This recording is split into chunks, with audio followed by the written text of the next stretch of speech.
What is your first ballpark memory as a baseball fan? I would say my first ballpark memory as a baseball fan is going to Old Comiskey Park and seeing the transition from the gray, concrete, dark concourse of the old ballpark, and then you go out into the seating area, and then you just go from night to day, and just seeing the rich greens that were all across the old ballpark, from the seats to the grass and the blue sky.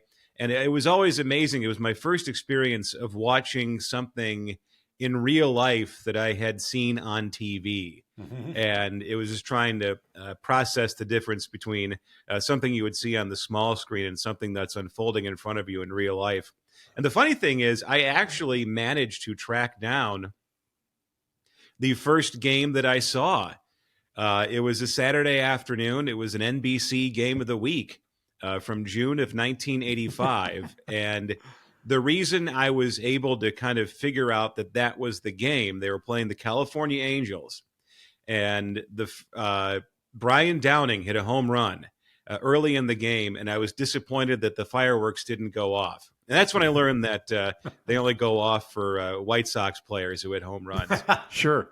And the other thing was Oscar Gamble came in as a late innings defensive replacement. And at the time, he was kind of the tail end of his career, had one glory year with the White Sox in 1977. But he was riding the bench in 85, and his number was 0. And that always kind of stuck out as a memory. So it's kind of funny, like just popping around YouTube and just finding that particular game and realizing, like, wait a minute, I think that was my first one. So I wrote a piece about it, and the White Sox were nice enough, this was about a decade ago, to send the scorecard from that game. Really? It's part of their archive. So they sent me a copy of that along with a copy of the scorecard from Harriet's first game in June of 2014. And one of these days, I'm going to frame them side by side.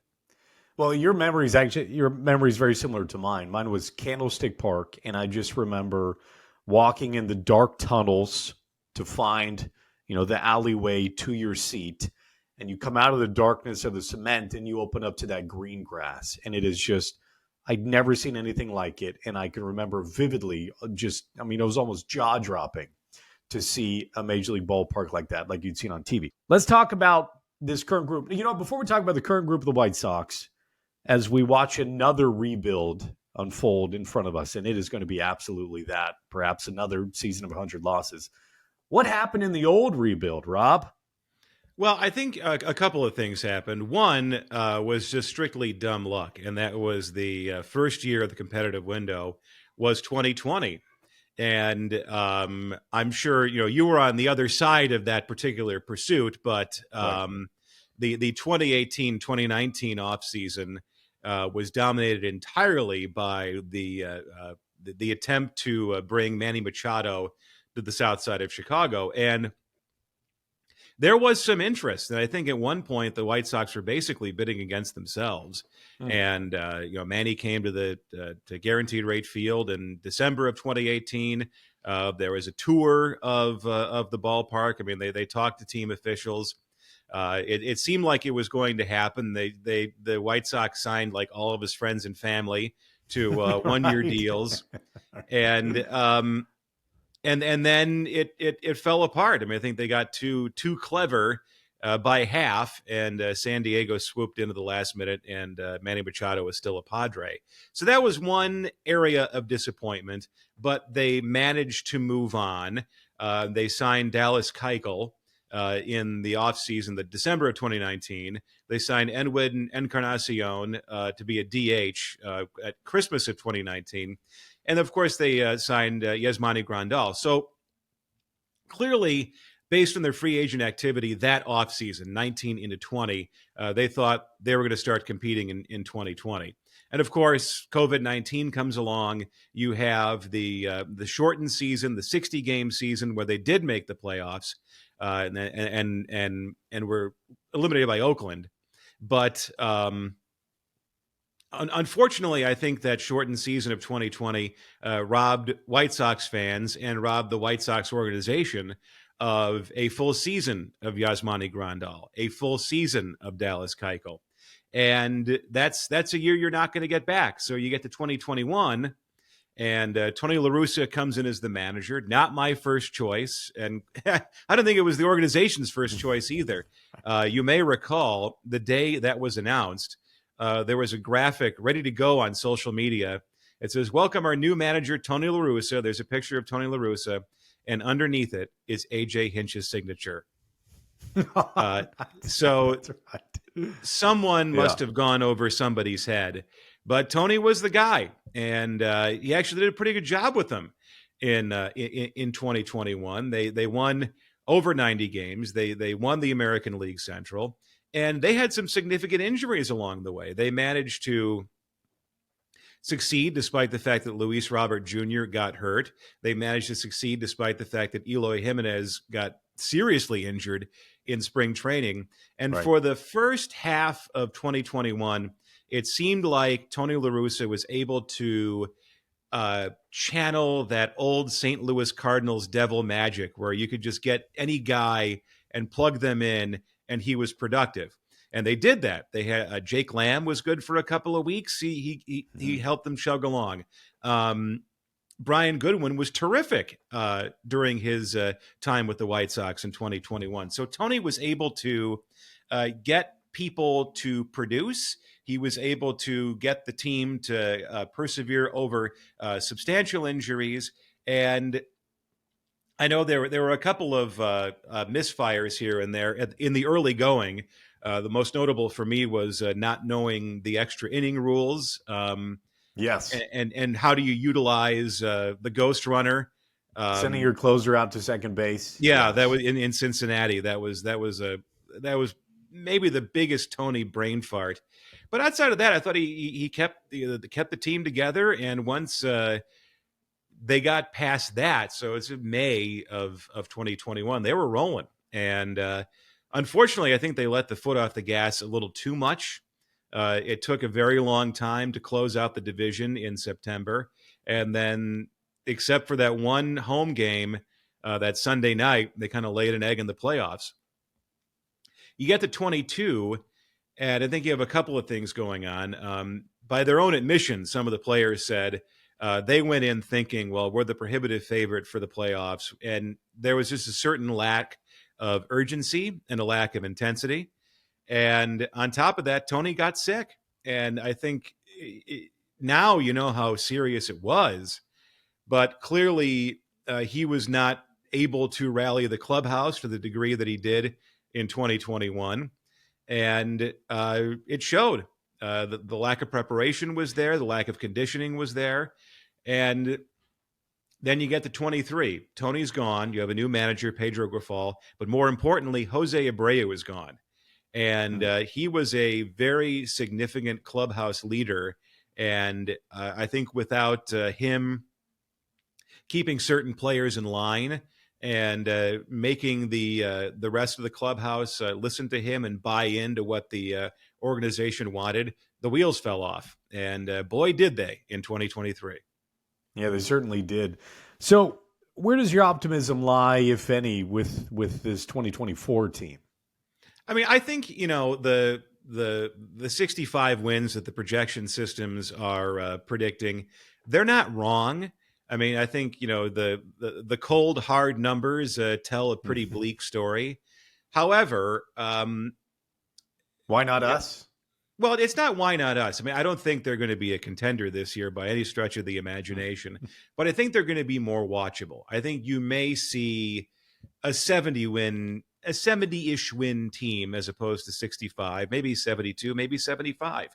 It depends on a lot of things. I do kind of like what Chris Getz is bringing to the table. I mean, there was a great deal of cynicism in the White Sox fan community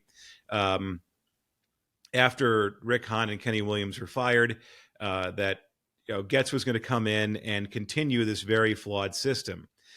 Some of the rumors that were being bandied about by quote-unquote insiders in the late summer of 2023 was that Getz is going to bring in Dayton Moore as the team president. They were going to sign a trade for Salvador Perez. They were going to sign Whit Merrifield and try to kind of go the old school route to building a contender.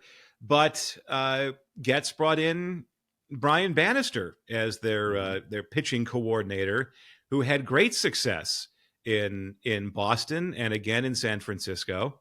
Two of the words that have been used to describe, I would say actually three technically, to describe Brian Bannister's ability to analyze pitching and get the best out of the players you have. Miracle worker is one term. Scientist is another. So I'm looking forward to seeing what Brian Bannister does with the White Sox pitching staff, especially with Michael Kopech, who was a Red Sox prospect. What's that? Right. That's where my curiosity lies. Obviously, it'll be the younger guys where you hope that he can set them up and to have success for years. But Michael Kopech, this is very much a now or never year for him. And to me, it's closer to never than now. But to kind of prove what Brian Bannister is worth quickly would be some sort of, I wouldn't call it a resurrection because he's never lived up to expectations. They were far too high to begin with. But Brian Bannister with Michael Kopech as a starter is where I'm wondering, is he potentially as good as you think he could be in Bannister? Well, I think it's a matter of putting the train back on the tracks. I mean, I was at Michael Kopech's first start in August of 2018. And when they announced that he was being called up, I think they had about 5,000 or 6,000 walk-ups that day. And I actually have a picture of his first pitch thrown in a White Sox uniform. It was a great iPhone shot because you could actually see the ball streaking towards the plate. It was like one of my best pictures I've ever taken. And yeah, I mean, the hype was sky high. The expectations were sky high. I mean, he kind of labored through 2 innings, but they were scoreless and he struck out a few guys. And then there was a rain delay and then the bullpen took over and the White Sox lost. But you saw the future on display. But one of the reasons why Kopech was a highly regarded prospect in the first place, one of the reasons why you could get a Chris Sale for him was that Brian Bannister was his pitching coordinator in Boston. So there is some familiarity there. In fact, there was a piece I saw today, James Fegan writing for Sox Machine, talking about how Brian Bannister was going to kind of get Kopech's career back on track and make sure that he's close to the guy the White Sox traded for in 2016. Yeah, you said get the train back on the tracks. I don't think Kopech's ever really been on the tracks. And watching him, to me, you are alone on that mound. That can be a lonely island, and you need to very much, at some point in the big leagues, you need to be able to self-correct, whether it's mechanically, emotionally, mentally. And I think at times mechanically gets him in trouble mentally because he can't figure it out. So you got to be able to stack those starts, right? He's got great stuff at times, but he can't seem to put them together. I don't know if it's ever been, can he get back to this point for Kopech, right? It's always been somewhat circled with a question mark. Well, he's run into some bad luck because that first year, 2018, that was another year in which the White Sox lost 100 games, and he was one of maybe the reason to watch the White Sox after the trade deadline, and then he was out. He had 3 or 4 starts, and then kind of labored versus Detroit, and then it's Michael Kopech has elbow soreness, and then he's out for Tommy John. So he was out for all of 2019. And then I think he opted out of 2020, more or less, I think, for mental health reasons, which you respect that.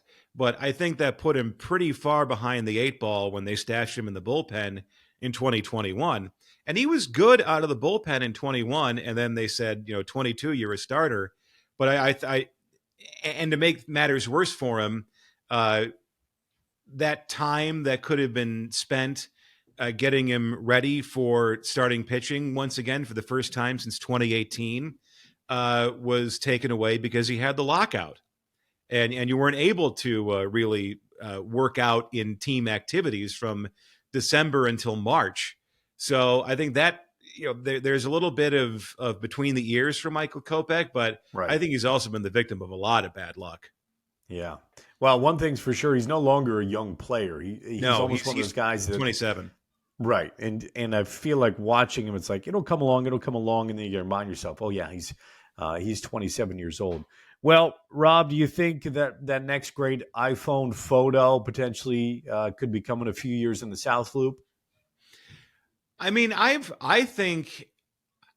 seen, just based on the renderings, it could be a transformative move for the White Sox. And I say this as somebody who lived in Bridgeport, who really, I don't have many problems with guaranteed rate field to the degree that some other people do.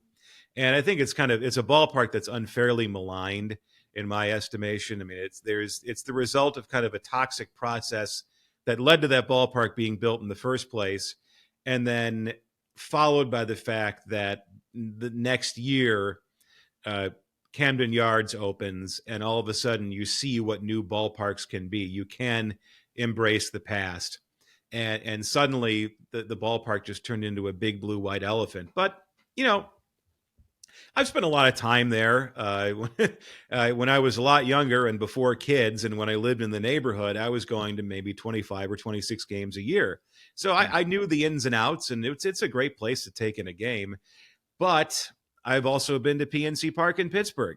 And if you could build a ballpark near downtown that gives you an incredible vista of the Chicago skyline, all of a sudden you've gone from a ballpark with only a face a mother could love to a real national showcase. So this could be something that, pun intended, it could be a game changer for the franchise. The question is, can you make the financials work? And based on what we saw from Crane Chicago Business, asking the state of Illinois to fork over $1 billion for a ballpark on the south side of Chicago at a time when the COVID money is running out Right. is a really tall ask. And I think that that plan, if that's the starting marker, is probably going to be rejected, and so they'll have to find some sort of plan B to finance this ballpark. Especially because it feels like the Bears and the White Sox are arriving at the same time for this money. Well, I think there's a little bit of gamesmanship going on. That proposal was more or less designed to box the Bears out. It was just by saying, like, look, we'll retire the bonds from the renovation of Soldier Field in 2003, which will then leave the Bears free to pursue opportunities in the suburbs and build the stadium in Arlington Heights on the Arlington Park racetrack property. It was more or less designed to head off a competition for Illinois Sports Facilities Authority tax revenue, so that the Bears and the White Sox weren't fighting over each other. This is basically Jerry Reinsdorf planting his flag and saying, nope, this is ours. Do you have a young star coming out of nowhere for the White Sox this season? If you're going to, I mean, obviously one reason to watch on a night in, night out basis will be Luis Robert Jr., who was electric last year and was really the only reason to watch after the trade deadline of 2023. Um, and then Colson Montgomery, who is a highly touted prospect and one of the highest ranked White Sox prospects in a very long time, as far as the Baseball America rankings are concerned, MLB.com. So he's going to probably arrive in Chicago sometime this year, and he's going to be worth watching. And I think the surprises will come on the pitching side. You have some people who've experienced some success. Mike Soroka coming over from Atlanta, who ran into some bad luck, but when he was on, he was on. He was great in 2019. Eric Feedy coming over from a year in Korea. I think Bannister said has added a couple of more pitches to his repertoire and is a very different guy compared to the person who washed out of Washington. And let's say the trade doesn't happen and Dylan Cease is your number one. this could be a surprisingly good rotation if Bannister is able to get the most out of them. And I also think one thing that'll make this rotation better is that the team is better defensively. The Tim Anderson was having a lot of problems, Yes. especially last year. I think he was unable to adapt to the fact that he was no longer as athletic as he once was. And he doesn't have that range, and he cannot paper over mistakes with athleticism just because he's older. It happens to all of us. And so that was, that up defense up the middle was outside of Robert, who could cover everything, was awful.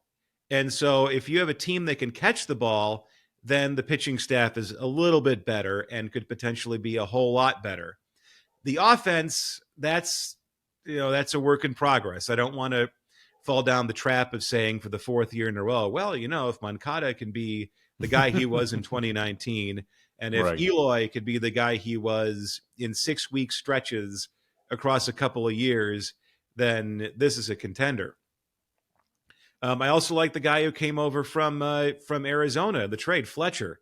I think that's going to be an interesting thing to watch, because I think in the end, the game plan between Getz and Jesse Barfield, when their head hits the pillow at night, I think they're imagining the Arizona Diamondbacks. That's what they want to recreate in Chicago. So forget about all the Kansas City Royals jokes. They want last year's Arizona team if everything goes right. Rob, thanks for doing this. We'll see you Monday. Yeah, see you Monday. Thank you so much.